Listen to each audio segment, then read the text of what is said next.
Hey everybody, it's your old pal Brian Hunt. Welcome to another episode of 60 Seconds of Risk.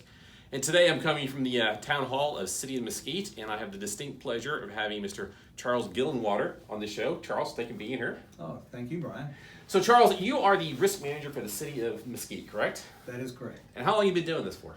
I've been the risk manager here for 22 years. All right, so you've seen this town grow and expand and all the challenges that come with a large urban city outside of a larger urban city. Yes, sir. So, Charles, I mean, during these past 23 years, I mean, what's been sort of like, I mean, not to put it in your career in a nutshell, what are some of the challenges that you have to deal with as being the risk manager for a large city with about 150,000 people? Well, as you know, and everyone else knows, cities operate 24 hours a day, 7 days a week, throughout the year. Yeah. So we never stop working. We're always out there dealing with an exposure to loss. Yeah. And those exposures vary. So I'm a property casualty guy by training and education. Same here. And we have property casualty exposures, a lot. Yeah. In our organization. As far as from a staffing perspective, we deal with actually putting ourselves at risk. Certain positions in our organization, Sure. which are first responders, that's your police and fire, Yeah. but also our public works crews. They're going out there to fix broken water mains and all those things that put themselves at exposure to injury or equipment damage.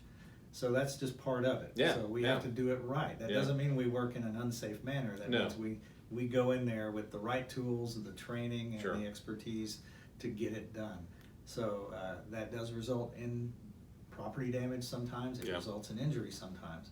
So that's my number one concern is how do we protect our people, give them the tools and training to do what they must do to make sure the city functions appropriately for the citizens. No, that's a good point. And you think about, we were talking earlier as far as, cops. It's not just the police are exposed to, criminals, but you're working with the homeless or, and there's health concerns. We were talking earlier about tuberculosis, and there are certain grades of tuberculosis doesn't have or not treatable anymore due to drugs. And so there's actually more exposures beyond, violence that police are susceptible to. That's correct.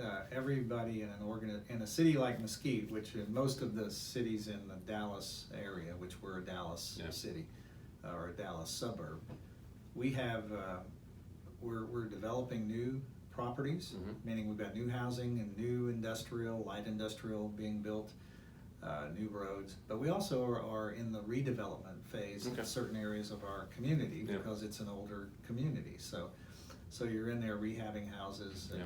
Or you're going into properties where there may be asbestos present, there may be other toxic chemicals or materials present, and that's something we have to be aware of. And how do we remediate all of that? So that's a big concern from a health and safety perspective. So obviously there's a lot of risk and perils involved with running a city and the different employees and the development. So, but you and I were chatting earlier, but you're thinking about what sort of those top three that you have to deal with on a regular basis? Regular basis would be injuries to employees. We want to make sure that we get them to the right medical service quickly, that they don't suffer physically or economically. So our goal is to make sure we get them the care they need as quickly as possible. That's number one. And get them back to work. Our employees tend to be long-term service, especially first responders.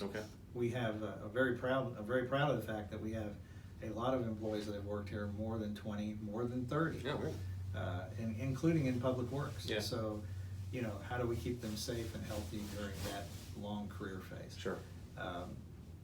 Losing institutional knowledge is difficult on any organization. And so we take pride in being able to retain that institutional knowledge.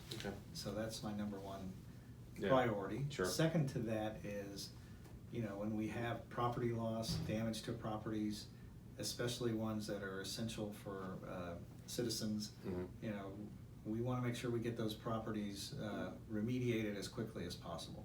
So we do, like everybody else, we buy insurance, but the biggest concern we have recently is the fact that it's hard to get materials. Yeah. If you need anything, if you have to replace a building, Yeah.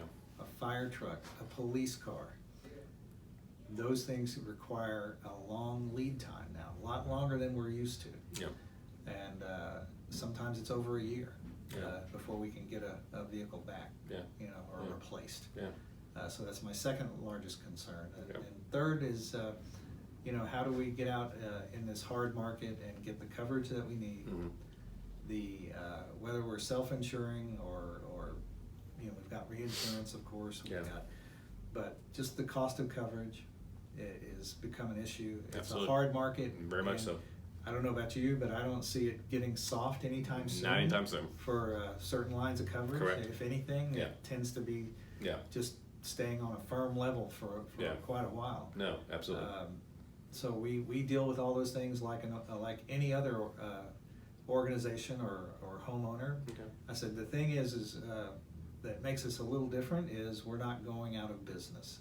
We're going to be in business, but what's it going to look like? What Yeah. kind of quality of life are we going to have? Yeah. Yeah. Going forward. Yeah. And that's the challenge of every community. Yeah. How do we maintain our quality of life or get better? Yeah. Yeah. And that's the goal. So Excellent. And so, Charles, just one last comment or question for you is that, if someone's out there thinking about, boy, I'd really like to be a city manager or risk manager for a city, large urban area, what would you say is the one thing that maybe they should think or know about or contemplate if they're going to go down this path? I think it's important to have the foundation of risk management out there. So right now is probably the best time to consider risk management as a career, just because there are options out there from an educational perspective. Mm-hmm. You can get certifications. Mm-hmm. You can go to a university and get a concentration in risk management Mm-hmm. or a degree in risk management. That's true. And that's a great foundation. Going to work for, coming out of a carrier environment or a retail broker or wholesale brokering environment, Mm-hmm. and into this environment is also a great way to apply what you've learned. Yeah. In my opinion, people from those environments make some of the best risk managers for an organization like this. We buy coverage. Sure. We look at, do we self-insure? Do we to what extent do we self-insure? Yeah. What are our options here? Yeah. And because of the market conditions, that the options, a hard market creates disruptions, but it also creates very good options. People get creative in how they manage risk. So Yeah. whether it's a captive environment, a rent-a-captive environment. My favorite right now is how parametric risk is being applied. Absolutely. In managing exposures. Exactly.